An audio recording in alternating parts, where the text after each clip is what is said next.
কি বলেছিলাম আমি? আগে ভোগ রান্না, তারপর ডাক্তার ফাক্তার, বলিনি?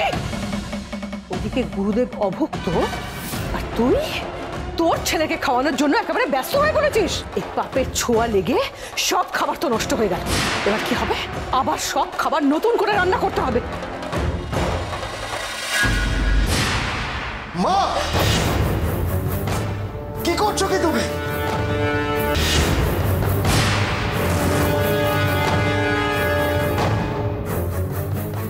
এই, একদম তেজ দেখাবি না।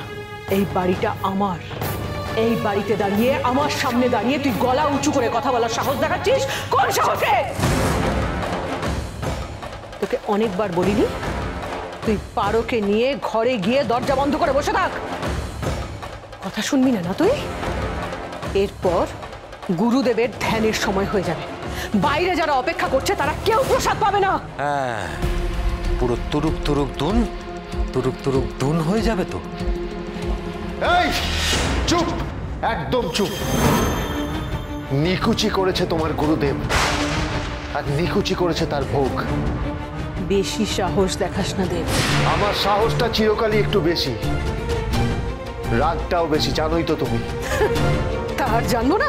সেই জন্যই তো সাসপেন্ড হয়ে ঘরে বসে আছিস। কাকে ভয় দেখাচ্ছ মা? কাকে ভয় দেখাচ্ছ? আর এই বাড়ি যে তোমার তোমার করে যাচ্ছ না, আমরা সবাই জানি এই বাড়ি তোমার না।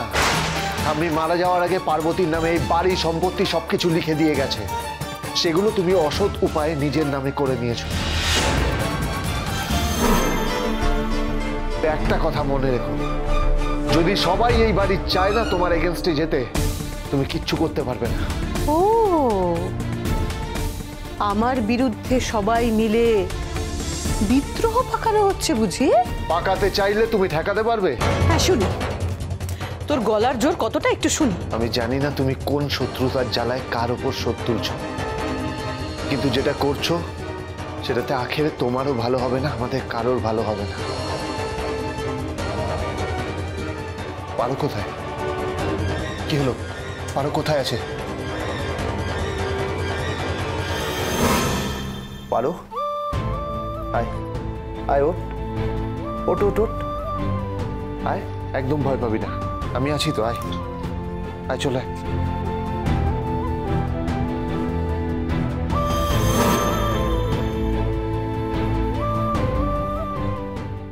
খুব বকছিল, খুব মারছিল, বাজি।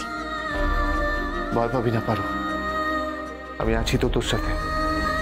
বাচ্চাটা তো কাঁদছিল বলো, তার জন্যই আমি ওর জন্য একটু খাবার নিতে এসেছিলাম। আর দেখো, এই যে এই যে সব খাবার ফেলে দিয়েছে, একদম বাজি। তুমি আশেপাশে থাকলে সোম থেকে রবি প্রতিদিন বিকেল 5:30টায় স্টার জল